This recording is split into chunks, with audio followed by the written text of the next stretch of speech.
Bom dia, irmãos. Abramos na segunda epístola de Paulo aos Tessalonicenses, no capítulo 1.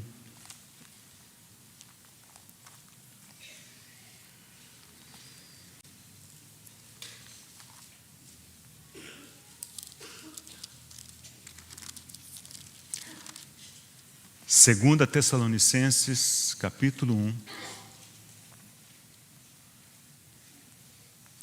Versículos 10 a 12. Quando vier para ser glorificado nos seus santos e ser admirado em todos os que creram naquele dia, porquanto foi crido entre vós o nosso testemunho.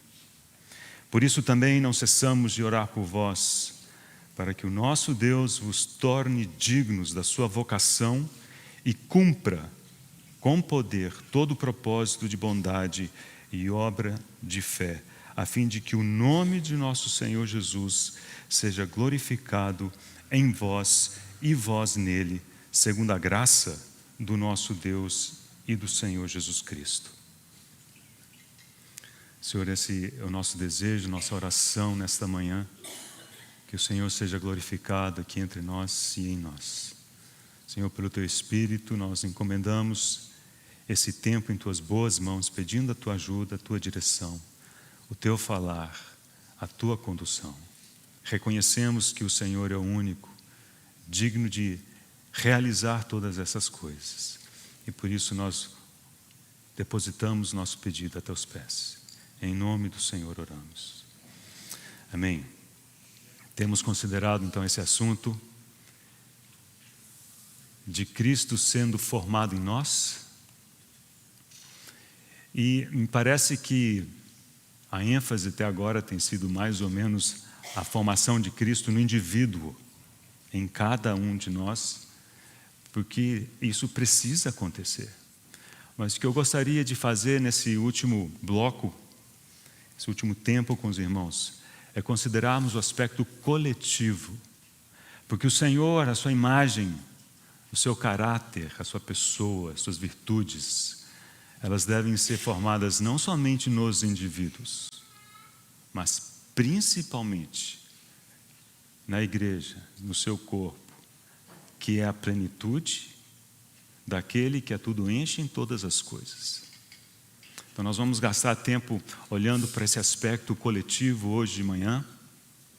Voltaremos a algumas das questões que já vimos do ponto de vista individual, em particular a questão do custo e a questão das evidências, mas agora olhando para o aspecto coletivo.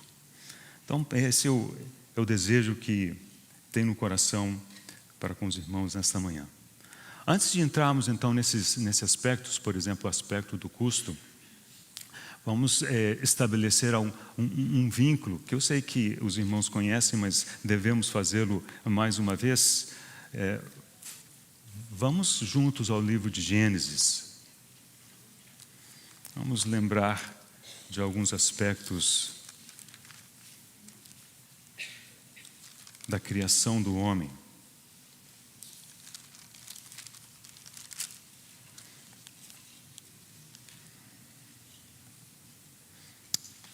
Na abertura da conferência, Cláudio falou de versículo 1:26, né, quando a Trindade fez uma conferência e disse: façamos o homem à nossa imagem e semelhança. Isso está no capítulo 1.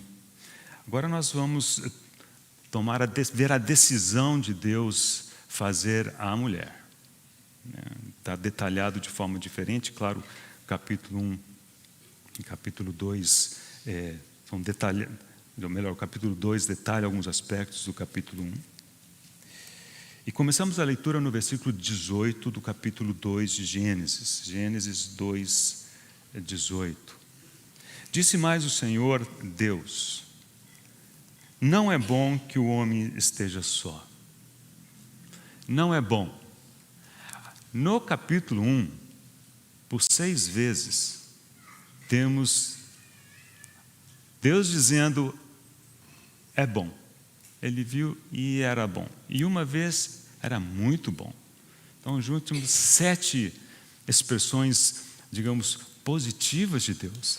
Aqui, curiosamente, chegamos e ele diz, não é bom. E esse não é bom significa que algo estava faltando. Não que aquilo que ele tivesse feito fosse mal, em absoluto. Mas algo importante ainda estava faltando. Então ele diz, não é bom que o homem esteja só. Far-lhe-ei uma auxiliadora que lhe seja idônea. Havendo, pois, o Senhor Deus formado da terra todos os animais do campo e todas as aves do céu, trouxe-os ao homem para ver como este lhes chamaria. E o nome que o homem desse a todos os seres viventes, esse seria o nome deles. Deu nome o homem a todos os animais domésticos, às aves do céu e a todos os animais selváticos. Para o homem, todavia, não se achava uma auxiliadora que lhe fosse idônea. Então o Senhor Deus fez cair pesado sono sobre o homem, e este adormeceu. Tomou uma das suas costelas ou algo do seu lado e fechou o lugar com carne. E a costela que o Senhor Deus tomara ao homem, transformou-a ou edificou-a uma mulher, ele a trouxe. E disse o homem, esta, afinal, é osso dos meus ossos e carne da minha carne. Chamar-se-á varoa, porquanto do varão foi tomada. Por isso deixa o homem pai e mãe, e se une à sua mulher, tornando-se os dois uma só carne. Até mesmo quando esse texto foi escrito por Moisés, observe que essa história, que é um fato histórico, já foi escrito apontando para a realidade, para o fato de ser algo tipológico. Como sabemos que já era um aspecto tipológico? Porque aqui ele termina esse versículo dizendo, olha, por isso deixará o homem pai e mãe, se unirá à sua mulher, e serão os dois uma só carne. Ora, Adão não tinha pai e mãe. Então esse texto logo claramente não se refere somente a Adão, ou não principalmente a Adão. E o apóstolo Paulo, no capítulo 5 de Efésios, usa esse texto, cita esse versículo, já no contexto de Cristo e a igreja. E o apóstolo diz, grande este mistério, depois de citar esse versículo 24, diz, grande este mistério, mas eu me refiro a Cristo e à igreja. Então ele já nos diz o seguinte, que esse texto que acabamos de ler tem uma aplicação muito mais elevada do que simplesmente contar como foi a construção, a edificação de Eva. É muito mais do que simplesmente um texto para ser lido em cerimônias de casamento. Estava apontando para uma realidade muito maior.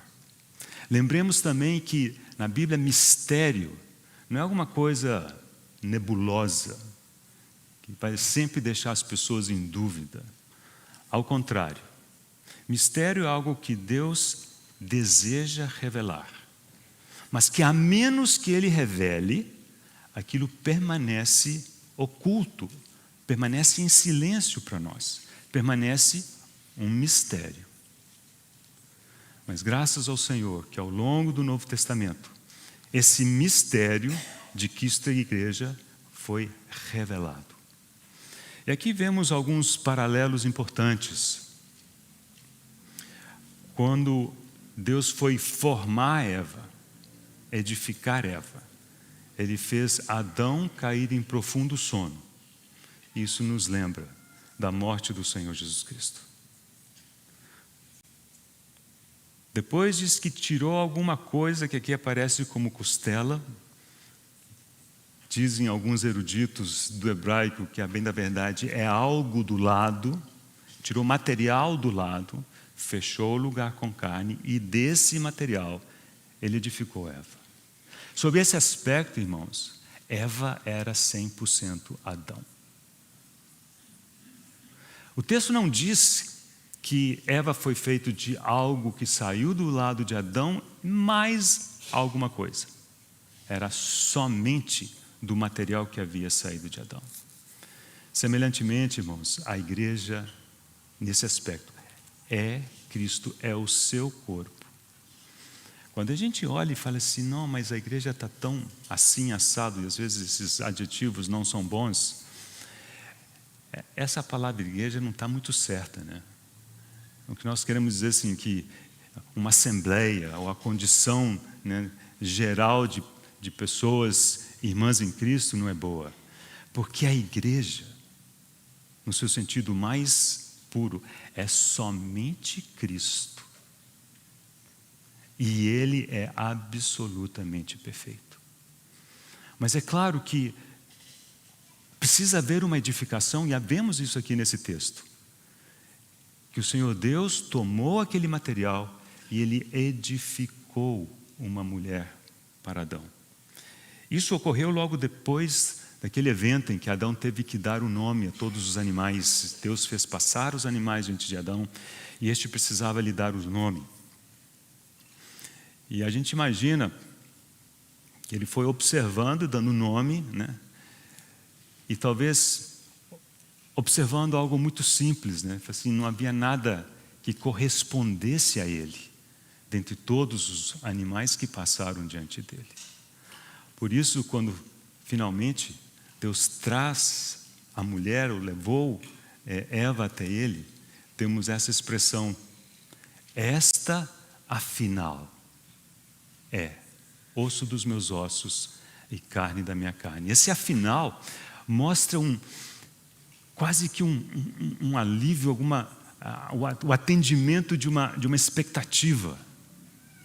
Esta afinal, como se ele estivesse esperando, buscando, e não encontrou entre os animais que ele teve que dar um nome, mas quando ela apareceu, ele reconheceu assim, esta, por fim, afinal, é osso dos meus ossos, carne da minha carne. Irmãos, quando o Senhor vier a ser glorificado nos seus santos naquele dia, e admirado em todos aqueles que creram, penso eu que Ele dirá alguma coisa semelhante. Esta, afinal, é osso dos meus ossos, carne da minha carne.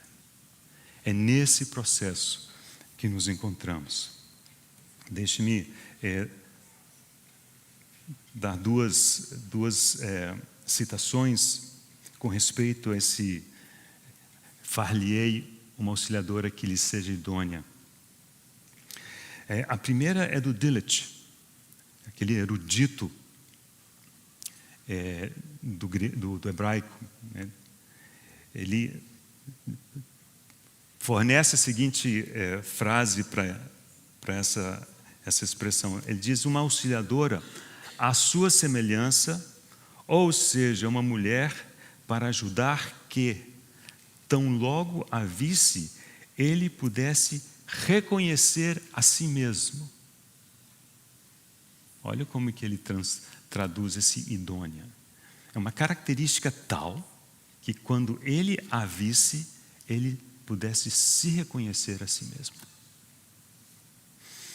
Em um outro parágrafo muito bonito, esse é do John Bunyan, que escreveu O Progresso do Peregrino. Ele também escreveu um comentário sobre os 10 primeiros capítulos de Gênesis. E essa citação vem de lá. Ele disse, assim o Senhor se encarnou e veio a este mundo, tendo deixado seu Pai, para unir-se à sua igreja. Então, irmãos, esse texto claramente estabelece esse vínculo. E creio que nós queremos caminhar com esse pano de fundo bem vívido diante de nós. Vamos continuar com isso. Vamos abrir, por favor, juntos em Apocalipse, capítulo 21.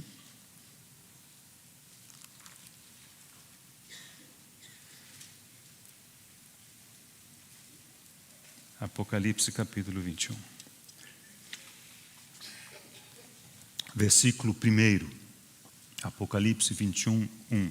Vi novo céu e nova terra, pois o primeiro céu e a primeira terra passaram, e o mar já não existe. Vi também a cidade santa, a nova Jerusalém que descia do céu da parte de Deus, ataviada como noiva adornada para seu esposo. Então ouvi grande voz vindo do trono de Deus, dizendo: Eis o tabernáculo de Deus com os homens.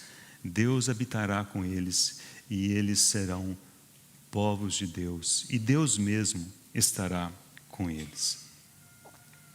Irmãos, e depois, no restante desse capítulo, ainda lemos que essa cidade, a Nova Jerusalém, é a noiva do Cordeiro. O irmão Romeu gosta de dizer que é uma cidade nupcial. É uma cidade e é um ente, é o corpo de Cristo. Então, são dois aspectos da igreja. Com respeito a isso,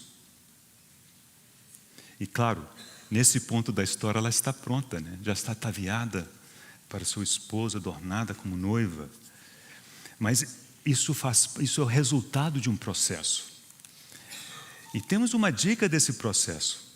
Logo no início, daquele último discurso do Senhor, registrado nos capítulos 14, 15 e 16 do Evangelho de João. Vou ler os primeiros versículos do capítulo 14, para vermos esse aspecto. Ele percebeu que seus discípulos estavam entendendo que ele ia partir. Ele deve ter sentido neles aquele coração pesado, triste. Ele começou dizendo assim: não se turbe o vosso coração. Credes em Deus, crede também em mim. Na casa do meu Pai há muitas moradas. Se assim não fora, eu vou-lo teria dito, pois vou preparar-vos lugar. Então ele fala de moradas, um lugar onde habitar. Ele diz que ele vai preparar esse lugar, dando a entender que esse lugar ainda não estava pronto. Havia muito espaço, muitas moradas, mas ele precisava ir preparar esse lugar. Versículo 3: E quando eu for e vos preparar lugar, voltarei e vos receberei para mim mesmo, para que onde eu estou, estejais vós também. Agora, entendemos que, vamos imaginar que esse lugar é a Nova Jerusalém. Mas a Nova Jerusalém, ao mesmo tempo, é a noiva do Cordeiro. Então ele foi preparar a noiva, mas ao mesmo tempo o lugar. Essas coisas se misturam. Não é de admirar que alguns eruditos gostam de pensar nesse versículo 2, a última frase, se vou preparar-vos lugar. Eles sugerem que uma maneira de entender isso é: vou preparar-vos para esse lugar. Eles precisavam ser preparados para ocupar aquele lugar, mas aquele lugar eram eles mesmos, não os indivíduos, mas a igreja do Senhor.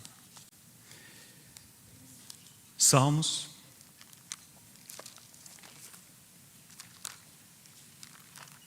132. Salmo 132, encontramos aqui a Davi expressando um sentimento do seu coração. Salmo 132, versículo 3, vamos começar do versículo 3. Salmo 132, 3. Não entrarei na tenda em que moro, nem subirei ao leito em que repouso. Não darei sono aos meus olhos, nem repouso às minhas pálpebras, até que eu encontre lugar para o Senhor, morada para o poderoso de Jacó. Conhecemos a história, mas eu quero sugerir que olhemos para essa história do ponto de vista tipológico. E aqui quando ele diz: não vou sossegar até que eu encontre lugar, um lugar de repouso para o Deus de Jacó. Esse até que nos lembra muito do versículo 4:19 de Gálatas, né? Até ser Cristo formado em vós. E Cristo formado na igreja é a preparação daquele lugar no qual Deus repousará e estará conosco. Será a habitação de Deus com os homens. Então vemos que agora a questão, o foco não é tanto o indivíduo. O processo no indivíduo precisa acontecer, mas precisamos dar um passo além e vermos esse aspecto sendo cumprido na igreja, que é o seu corpo.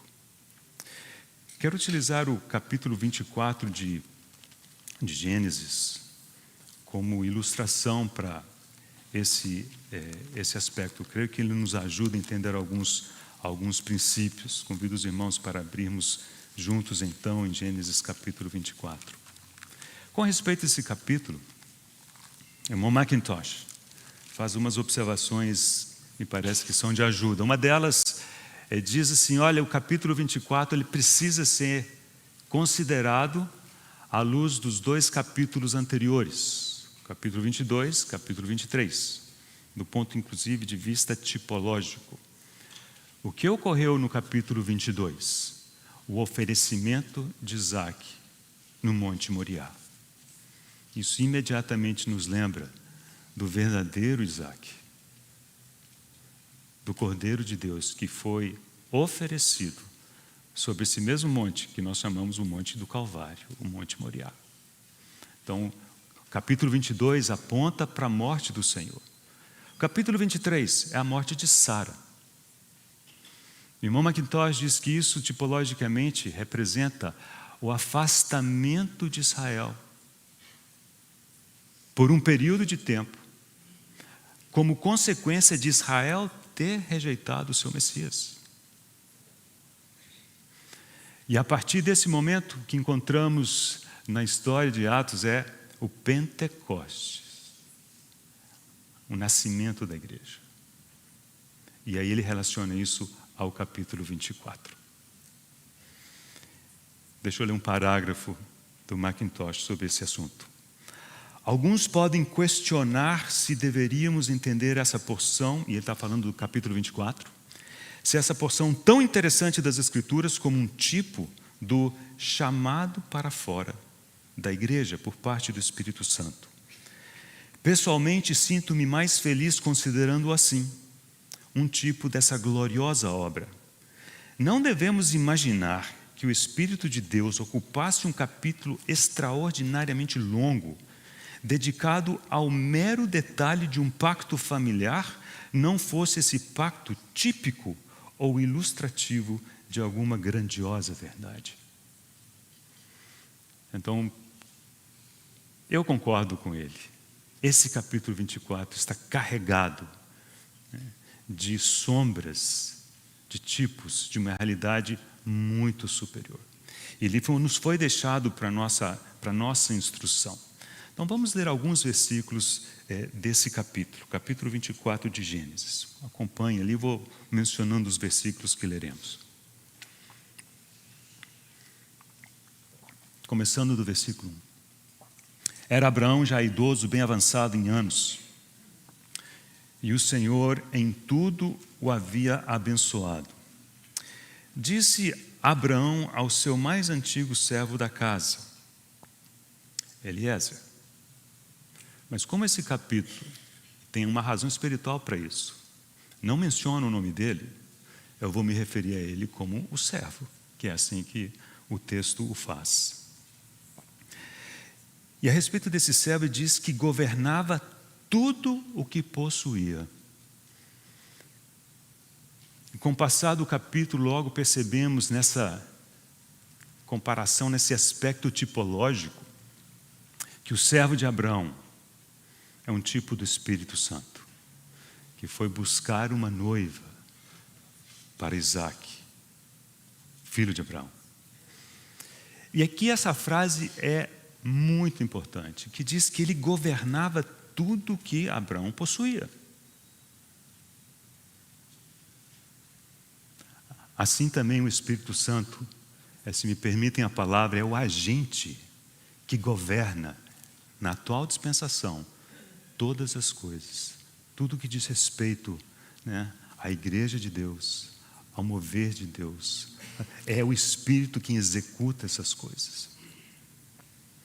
Então disse Abrão ao seu mais antigo servo da casa, que governava tudo que possuía: põe a mão por debaixo da minha coxa.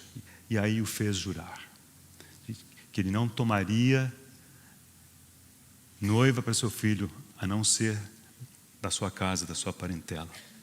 Versículo 10. Agora nós vamos encontrar o servo se preparando para a jornada. Tomou o servo 10 dos camelos do seu senhor, e levando consigo de todos os bens, uma pequena amostra de cada um dos bens. De todos os bens dele, seu senhor, levantou-se e partiu rumo da Mesopotâmia para a cidade de Naor. E ele começou a orar, se colocou diante de Deus, e ele precisava ter algum sinal para entender quem era aquela que o Senhor teria separado para Isaac. E nesse pedido que ele faz, versículo 14, ele diz: dá-me, pois, que a moça a quem eu disser, inclina o cântaro para que eu beba, e ela me responder. Lembram quando falávamos do chamado? Que o chamado requer uma resposta. Um dos sinais que o servo pediu a Deus é que a moça precisava responder. Eu vou dizer isso e ela me responder. Se ela me responder o quê? Bebe e darei ainda de beber aos teus camelos. Ou seja, é uma resposta positiva, de disposição. Seja a que designaste para o teu servo Isaque, e nisso verei que usaste de bondade para com o meu Senhor. Então ele encontra, começa a interagir com ela. O que ele pediu a Deus, Deus lhe concedeu em termos de sinal. E aí o versículo 22, tendo os camelos acabado de beber, tomou o homem um pendente de ouro de meio siclo de peso e 2 pulseiras para as mãos dela do peso de 10 siclos de ouro. E aí ele conversou com ela. Então ele já lhe deu esses objetos. Agora lembre-se, são objetos que vieram lá de Abraão, das riquezas de Abraão. E daqui a pouco nós vamos descobrir algo importante a respeito disso, mas vamos esperar o texto nos contar isso. Okay? E ele já lhe deu isso daí, de pronto. Aí a história prossegue, ela volta, conta para os pais, conta para o irmão. O irmão, quando viu as joias, bendito do Senhor, que fazes aí fora? Entra, nós já preparamos tudo para você. Preparou nada, né? Eu nem sabia o que ele ia preparar, mas tudo bem, ele convence o servo a entrar na sua casa, e essa conversa se dá, e agora o servo explica um pouco mais, e essa explicação para nós é fundamental. Versículo 34. Então disse: sou servo de Abraão. É tudo que ele diz. Daqui a pouco ele já muda de assunto, já vai para o seu senhor, e ele termina com Isaque. Veja, ele poderia dizer o seguinte: eu sou servo de Abraão, e sabe de uma coisa? Eu estou por conta de tudo do meu senhor. Eu sou o gerente mor. Tudo dele sou eu que gerencio. Não disse nada disso. Porque assim é o Espírito Santo. Nunca chama a atenção para si mesmo. Nunca. Nunca. Sequer o nome dele encontramos mencionado nesse capítulo. O Senhor tem abençoado muito ao meu Senhor, e ele lhe tornou grande, deu-lhe ovelhas e bois e prata e ouro e servos e servas e camelos e jumentos. Mas não para aí. Sara, mulher do meu Senhor, era já idosa quando lhe deu à luz um filho. A este deu ele tudo quanto tem. Então, tudo que Abraão tinha era de Isaac. Foi isso que o Senhor disse, né? Tudo que o Pai tem é meu. Então, irmãos, as riquezas, os 10 camelos carregados daquelas riquezas de Abraão, a bem da verdade, eram as riquezas de Isaac. E quando o servo começou a dar o pendente e as pulseiras, aquilo tudo era de Isaac. Esse foi o primeiro contato dela com Isaac, por intermédio das coisas que o servo havia lhe dado. Vamos prosseguir. Capítulo 24, evidentemente, versículo 47. Aí ele relata como que foi a conversa com Rebeca. Daí lhe perguntei, de quem és filha? Ela respondeu, filha de Betuel, filho de Naor e Milca. Então lhe pus o pendente no nariz e as pulseiras nas mãos. Aqui temos um detalhe que não está mencionado nos versículos anteriores que lemos. Esse servo, ele colocou nela essas peças, essas joias. Ele colocou nela. Versículo 50. Então responderam Labão e Betuel, isto procede do Senhor, nada temos a dizer fora da sua verdade. Eis Rebeca na tua presença, toma e vai-te, seja ela mulher do filho do teu Senhor, segundo a palavra do Senhor. Então logo isso acontece, que é uma liberação, você já está liberada, ela pode ir se quiser. Aí logo em seguida, acontece o versículo 52, tendo ouvido o servo de Abraão tais palavras, como dizendo, era necessário que isso acontecesse. Então, tendo ouvido isso, tendo vencido essa etapa, prostrou-se em terra diante do Senhor e tirou joias de ouro e de prata e vestidos e os deu a Rebeca. Ele não os colocou sobre ela como havia sido antes. Ele os deu. Mas qual é que é a expectativa? Que ela os usasse. Os vestidos, ela teria que vestir. E ela tinha que se vestir. E logo lembramos de textos do Novo Testamento. Revesti-vos, pois. Mas nos vestimos com algo que nos foi dado. Em Apocalipse 19, quando fala que a noiva a si mesma já se ataviou.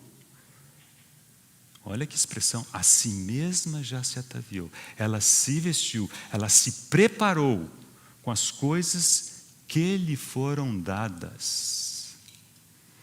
Por um lado, o Senhor não pede que nós produzamos porque não temos condição de produzir. Mas por outro lado, irmãos, tem um aspecto em que nós precisamos tomar, vestir, nos apropriar daquilo que o Senhor nos fornece, assim como foi aqui nesse texto, né, o servo de Abraão dando joias e vestimentas para Rebeca. Versículo 58. Chamaram, pois, a Rebeca e lhe perguntaram. Essa é a outra etapa que não pode ser pulada. Era necessário saber a vontade dela. Que até aqui, foi o irmão e o pai que falaram, não, isso aqui vem do Senhor, pronto, ela está aí, pode levar. Não, espera aí, vamos perguntar para ela. Versículo 58 diz, chamaram, pois, a Rebeca e lhe perguntaram, queres ir com este homem? E ela disse, irei. Irmãos, esse queres é tão importante, porque ele sempre pesa sobre nós, enquanto servos do Senhor, enquanto igreja. Queremos esse encontro com o noivo. É a batalha da vontade, e nós precisamos querer. Quem quiser vir após mim, tome a sua cruz. Temos que querer. Vamos ao final da história. A última frase do versículo 61. O servo tomou a Rebeca e partiu. Ora, Isaque vinha de caminho de Beer-lahai-roi, porque habitava na terra do Negueb. Então, por um lado, vemos os servos de Abraão levando Rebeca na direção do noivo. E por outro lado, vemos Isaque que vinha. Versículo 63. Saíra Isaque a meditar no campo ao cair da tarde. Então ergueu os olhos e viu, e eis que vinham camelos.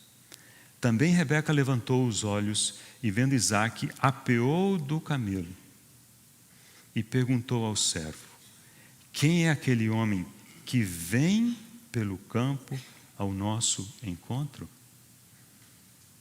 É curioso isso, né? Porque quem estava longe era Rebeca, né? E ela estava sendo levada, né, para encontrar com Isaque. Mas nesse ponto da história, a expressão é: quem é aquele que vem? Era Isaque que estava chegando ao encontro de Rebeca. E a resposta foi: é o meu Senhor, respondeu. Então tomou ela o véu e se cobriu. O servo contou a Isaque todas as coisas que havia feito. Isaque conduziu até a tenda de Sara, mãe dele, e tomou a Rebeca, e esta lhe foi por mulher. Ele a amou, assim foi Isaque consolado depois da morte de sua mãe. O irmão disse certa vez que, claro, aqui não tinha como errar, porque só tinha a Rebeca, né? Mas se houvesse várias moças, Isaque saberia dizer quem é Rebeca, sem a menor dúvida. Como? Porque era a única que estava vestida com os seus vestidos, com as suas joias. Ele reconheceria essas coisas, dizer: opa, é ela. É ela. Então, irmãos, é assim que o Senhor faz conosco. Ele nos dá essas coisas, precisamos tomá-las, isso faz parte da nossa preparação. Mas lembre, quem que passou os vestidos e as joias para Rebeca? Foi o servo. Ele me glorificará, porque há de receber do que é meu, e vou lá de anunciar. Aqui vemos um exemplo muito bonito dessa obra do Espírito Santo. Bem, vamos rapidamente passar por... Então esse é o nosso pano de fundo. Okay? A igreja e o Senhor, Adão, Eva, são figuras dessas coisas. Queremos falar agora a respeito de um aspecto que me parece muito importante, que é o custo. O custo desse processo. E já abordamos o custo do ponto de vista individual. Para isso usamos aquele texto de 1 Pedro, capítulo 1, que fala da fé mais preciosa do que o ouro perecível. E tinha então a figura do cadinho, né, do fogo que purifica, etc. Isso fala muito da experiência pessoal, do sofrimento pessoal. Aquele sofrimento pelo qual passamos quando o Senhor nos poda, nos limpa, para que produzamos fruto. Bem, agora queremos olhar o aspecto coletivo, porque, irmãos, também há um sofrimento coletivo nesse processo da formação de Cristo na sua igreja. Então vamos lembrar do versículo tema, né, da conferência.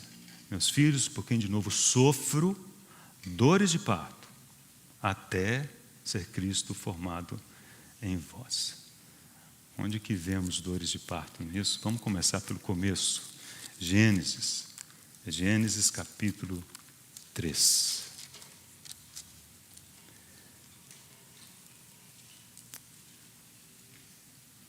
Quando Deus criou Adão e Eva,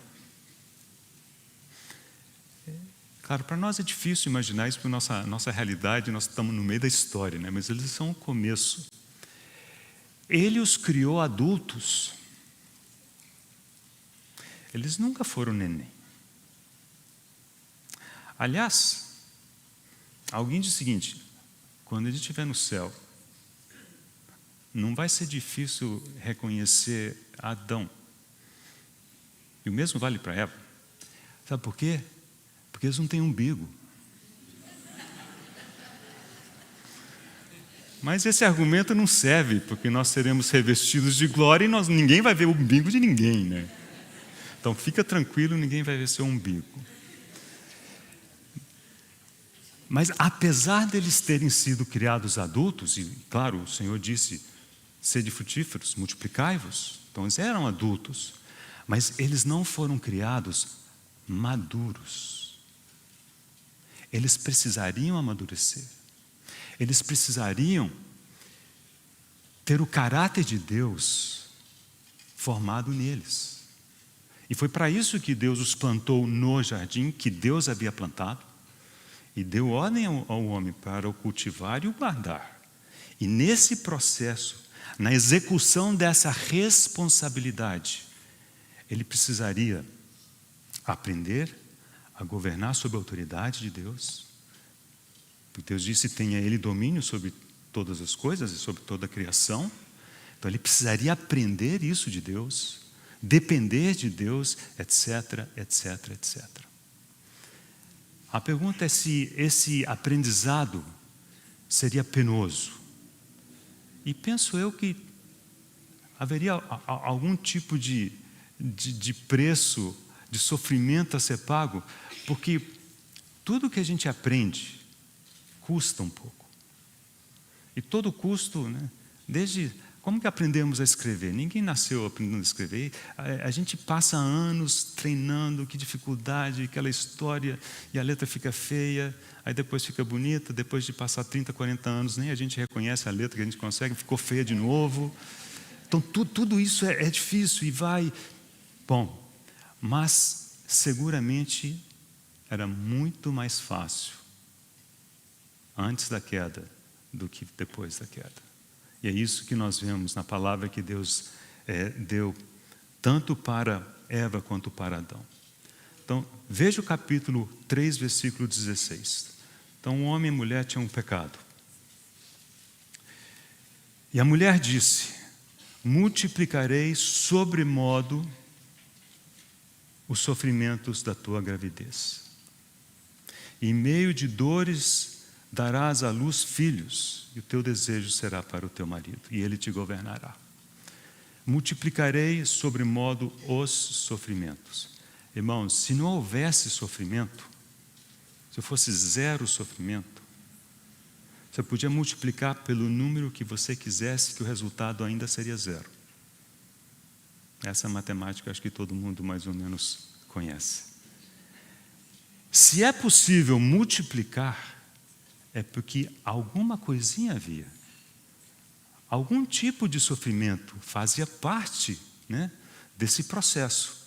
Mas não era o sofrimento que nós precisamos dar hoje por causa do pecado, por causa do nosso pecado, por causa da nossa carne. É por isso que a gente sofre tanto. Então ele diz: multiplicarei os sofrimentos da tua gravidez. Aqui é a gravidez. O irmão que fez a abertura ontem já nos ajudou, falando um pouquinho disso, né? A gravidez, a gestação, o que é isso? É a formação de uma vida. É a formação de uma vida.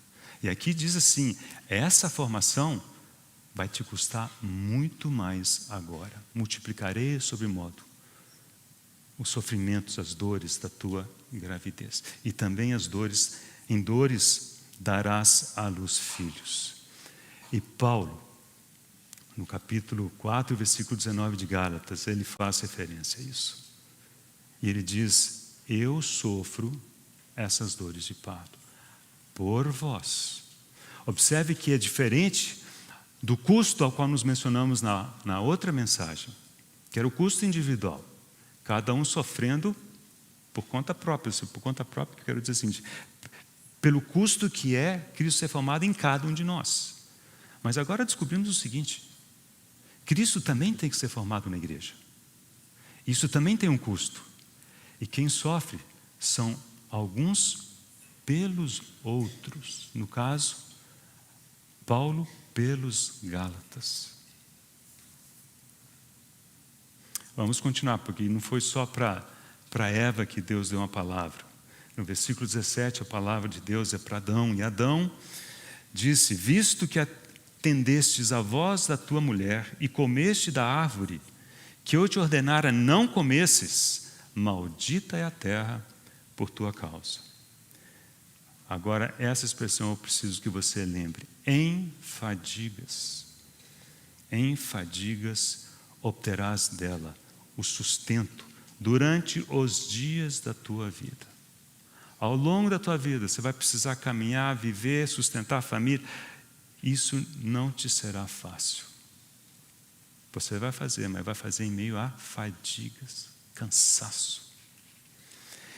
Ela produzirá também cardos e abrolhos, e tu comerás a erva do campo. Quando Deus colocou o homem no jardim, ele lá faz menção às árvores, que eram boas para o alimento. Mas agora, além das árvores, tem a erva do campo, que parece ser uma comidinha assim, só mais ou menos, né? Uma qualidade um pouco mais baixa. Se nós vemos, tudo isso é consequência, né, do pecado do homem. Em fadigas comerás o teu pão. Abra comigo em Colossenses capítulo 1. Também palavras de Paulo, agora não mais aos Gálatas, mas aos Colossenses. Mas um texto bastante paralelo ao que temos visto.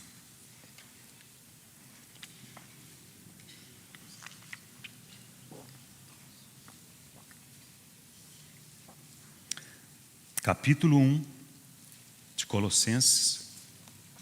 Começaremos na última frase do versículo 27.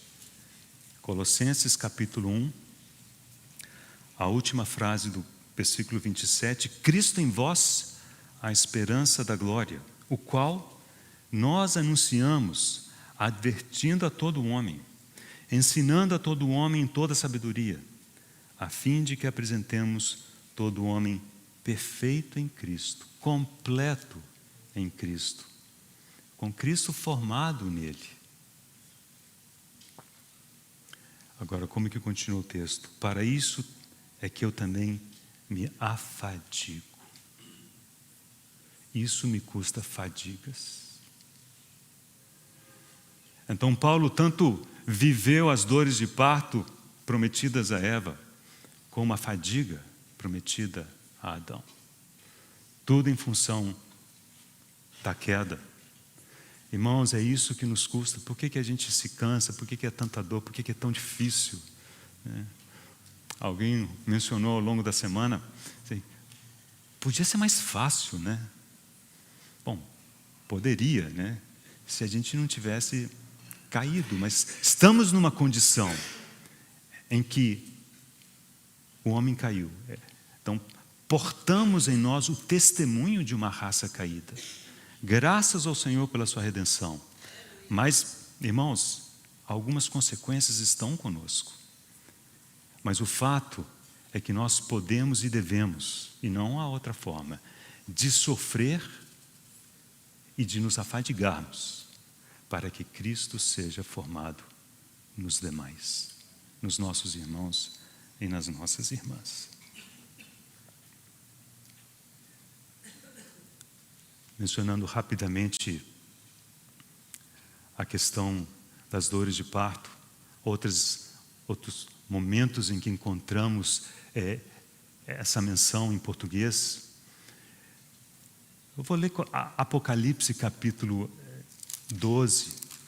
Prometo não tentar detalhar qualquer tipo de interpretação, mas há algumas coisas aqui que valem a pena a gente observar.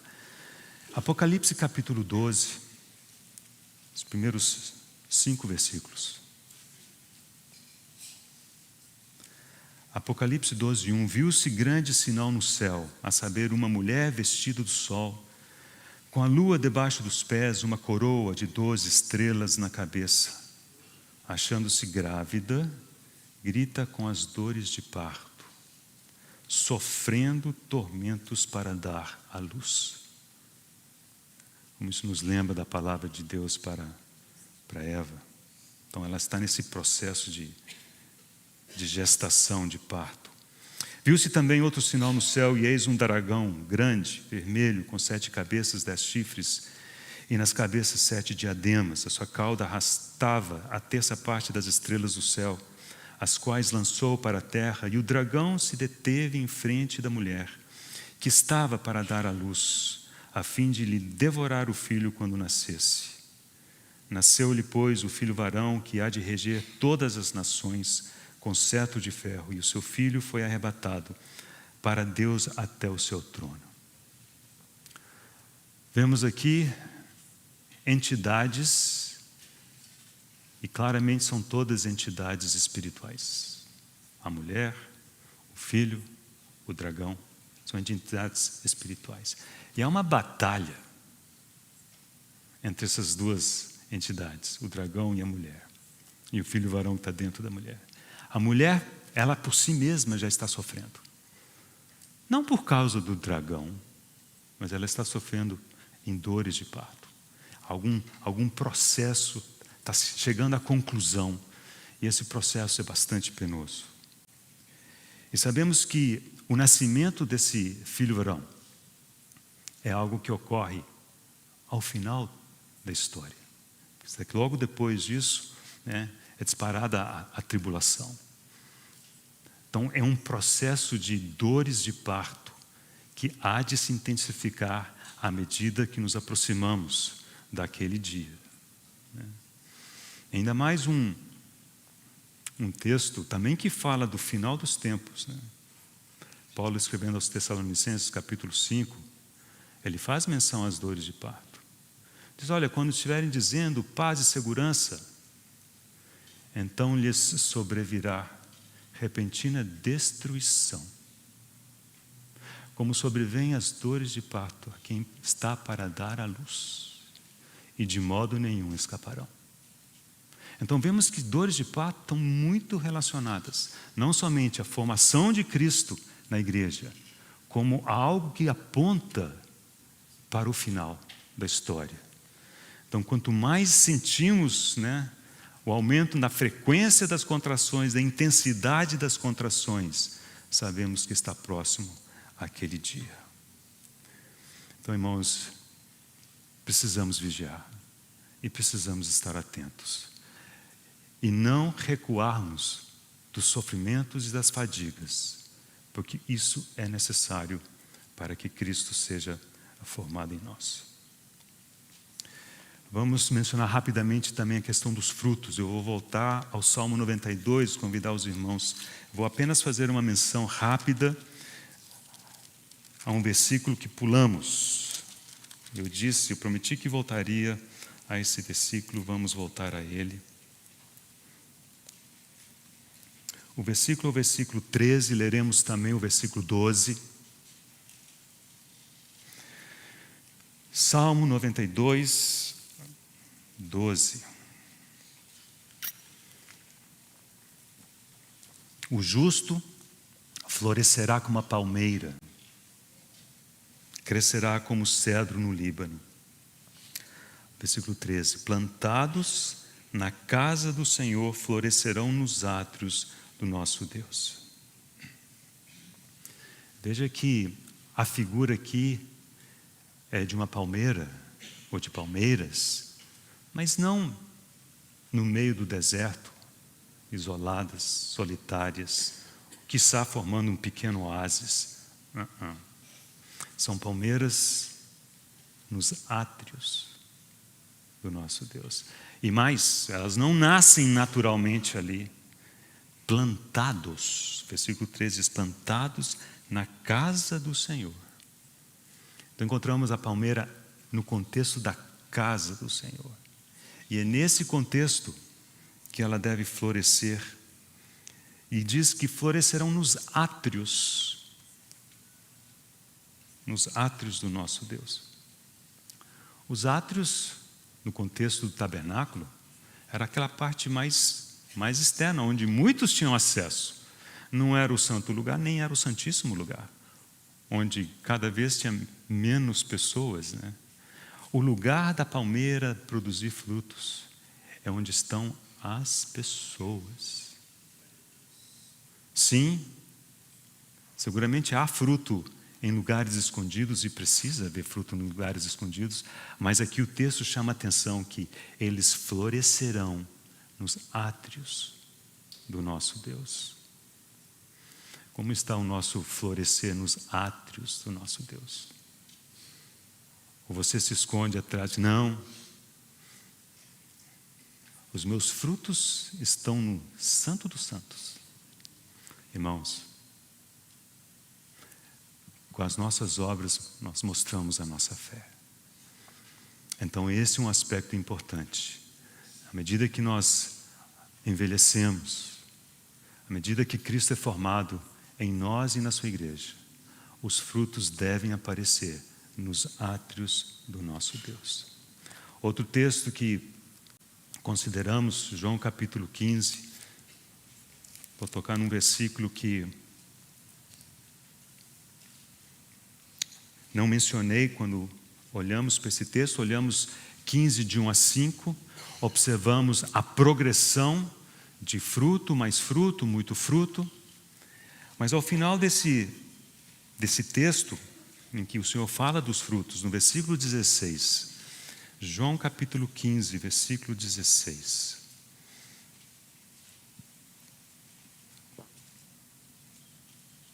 Ele diz assim: não fostes vós que me escolhestes a mim.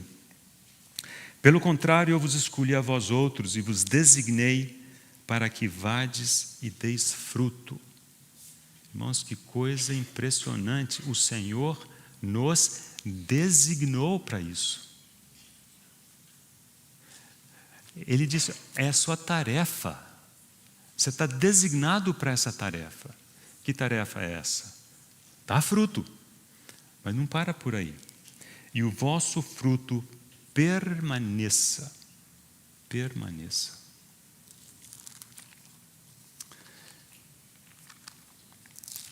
Vou ler um versículo que me parece que vai jogar luz a esse. Será que é isso, né?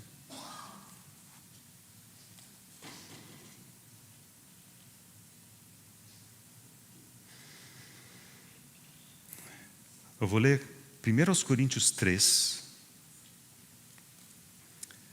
de 12 a 14. Vou ler até o 15. 1 Coríntios 3, de 12 a 15. Contudo, se alguém edifica sobre o fundamento, é ouro, prata, pedras preciosas, madeira, feno, palha, manifesta se tornará a obra de cada um, pois o dia a demonstrará. Porque está sendo revelada pelo fogo, e qual seja a obra de cada um, o próprio fogo o provará. Versículo 14 começa assim: se permanecer a obra de alguém. Essa palavra é exatamente a mesma palavra que o Senhor disse aos seus discípulos. Eu vos designei para que deis fruto, e vosso fruto permaneça. E aqui diz, se permanecer a obra de alguém que sobre o fundamento edificou, esse receberá galardão. O Senhor nos designou para o galardão. Mas nós precisamos responder, irmãos. Nós precisamos nos apresentar com esses frutos que hão de permanecer. Se a obra de alguém se queimar, sofrerá ele dano, mas esse mesmo será salvo, todavia como que através do fogo.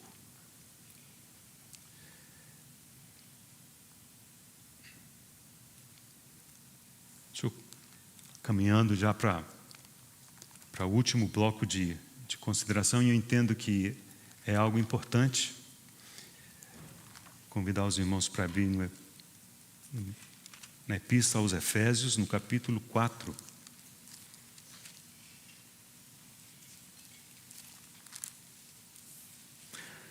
O versículo 13 é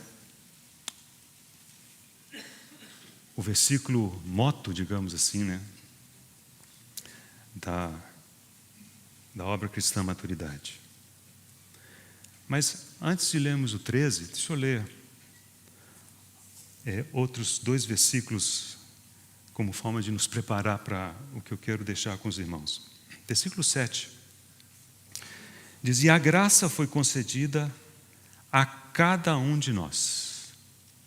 Essa expressão, cada um de nós, fala do indivíduo. Cada um de nós recebeu uma porção de graça. Observe o versículo 16. De quem todo o corpo bem ajustado e consolidado pelo auxílio de toda junta, segundo a justa cooperação de cada parte. De novo, cada parte precisa cooperar de forma justa, sem folga, justa. Então, esses aspectos sempre nos chamam a atenção do lado individual. É um chamado de que cada indivíduo precisa, com aquela medida de graça que recebeu, cooperar. Bem, agora sim, vamos ao versículo 13. Até que todos cheguemos à unidade da fé e do pleno conhecimento do Filho de Deus, à perfeita varonilidade, à medida da estatura da plenitude de Cristo. Aqui existem vários aspectos, eu só vou utilizar o último. Depois os irmãos meditem nos demais. Até que atinjamos a medida da estatura da plenitude de Cristo. Mas o texto desse versículo não começa dizendo cada um. Não diz até que cada um chegue à medida da estatura da plenitude de Cristo. Porque, irmãos, Cristo é tão infinitamente rico que ninguém poderia atingir essa estatura sozinho. Isso é impossível. Então esse texto não diz até que cada um, mas diz até que todos.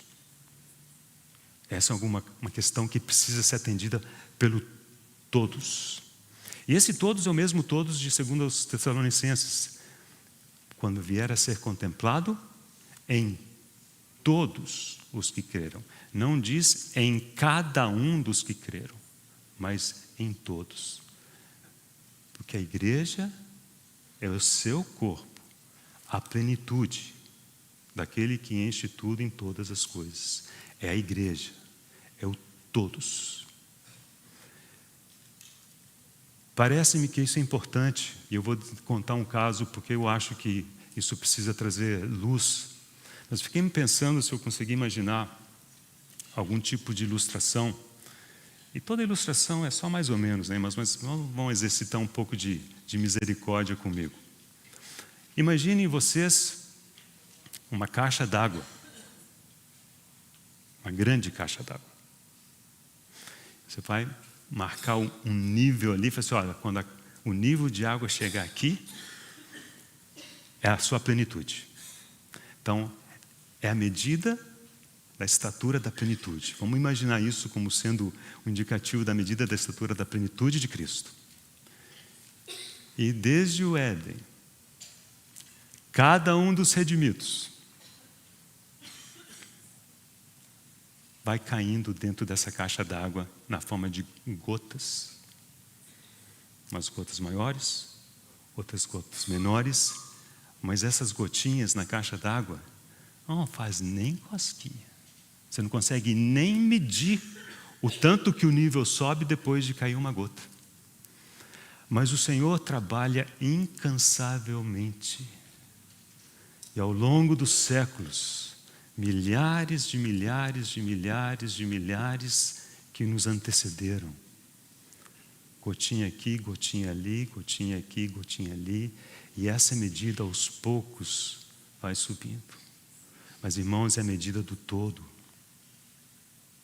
Quando essa medida chegar, finalmente, aquele ponto que terá sido a plenitude, a qual esse versículo faz referência.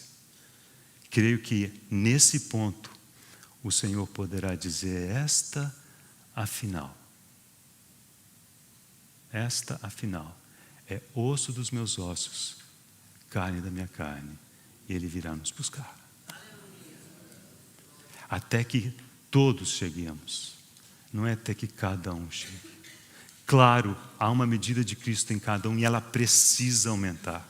Mas precisamos entender que ninguém por si só consegue, nem de perto, representar toda a riqueza de Cristo. Por isso precisamos de todos os irmãos. Não podemos abrir mão de ninguém, porque o Senhor não abre mão de ninguém. Até que todos cheguemos à unidade da fé, etc. E chegue à plenitude, à medida. O todo tem que chegar a essa medida. E isso custa sofrimentos, custa fadigas. Irmãos, e se o Senhor tem demorado, é porque essa caixa d'água não está completamente cheia ainda. E como podemos talvez apressar essa volta do Senhor? É fazer com que a medida de Cristo aumente. Os que já passaram, mas nos ajudarmos mutuamente, para termos a nossa contribuição ali. O Senhor terá uma igreja gloriosa no fim da história. O Senhor terá me permitem, essa caixa d'água cheia na medida. Então, a pergunta que recai sobre nós não é se, mas é qual. Qual será a sua participação nessa caixa d'água? E a história que prometi aos irmãos, razão pela qual eu acho que é importante mencionar essas coisas. Há alguns anos atrás participei de uma conferência. E houve um irmão que compartilhou a respeito da parábola das 10 virgens. E a parábola das 10 virgens é uma parábola que chama ao indivíduo, né? Que fala da importância de cada um que tem a lâmpada ter também azeite nas vasilhas. A parábola os irmãos conhecem. Pois bem, um outro irmão no mesmo evento compartilhou a respeito de Filipenses, naquele texto que diz: estou bem certo que aquele que começou boa obra em vós há de completá-la até Cristo Jesus, até o dia de Cristo Jesus. E aí uma pessoa veio com o seguinte questionamento. Ele disse: não, então, em face ao versículo de Filipenses, as 5 virgens nécias só podem ser pessoas incrédulas. Porque se o Senhor vai completar toda a obra, como é que não completou nelas? Então, portanto, vocês veem que elas têm que ser incrédulas. O que a pessoa não percebe é que o texto de Filipenses, assim como esse de Efésios, fala do todo. E no todo, o Senhor sim vai completar e vai ter tudo que Ele planejou ter. E o terá de forma perfeita. Agora, sobre nós sempre recai a recomendação individual. Isso não garante que nós teremos uma participação importante, se é que me entende, porque nenhuma gota consegue ser importante dentro de uma caixa d'água gigante, né, irmãos? Os irmãos entendem. Mas nós precisamos individualmente vigiar, porque nós não sabemos o dia e a hora. Então precisamos ver essa distinção. Aquilo que o Senhor fará e concluirá em todos os que creram. Mas por outro lado, tem um aspecto que recai sobre cada um de nós. Bem, acho que não vou tocar em outros assuntos. Eu tenho uma ilustração com a qual eu quero terminar. Eu gosto dela, apesar de ela não ser muito completa. E eu vou explicar por que ela não é completa. Mas, como eu gosto dela, alguns irmãos seguramente já conhecem. Se você já conhece a ilustração, por favor, não dê spoiler para o seu irmão que está do lado. Não antecipe nada. O Antônio vai fazer uma projeção ali, apenas para lembrar os irmãos. É uma escultura, né? que seguramente vocês conhecem, que ela é muito famosa.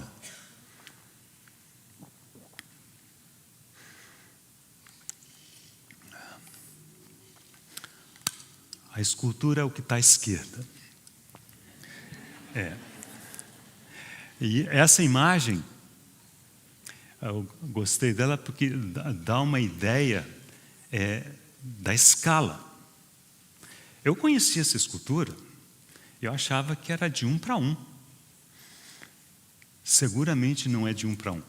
Né? O nome dessa escultura é Davi, de Michelangelo. Se fosse escala de 1 para 1, não seria Davi, seria Golias. Mas é Davi. Ok? A próxima é uma visão do todo.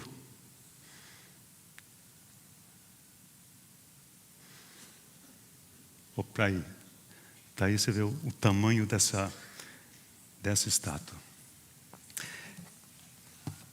A imagem não tem muitos detalhes, e é bom que não tenha, mas se vocês entrarem na internet, vocês vão ver quão perfeitamente detalhada é essa escultura.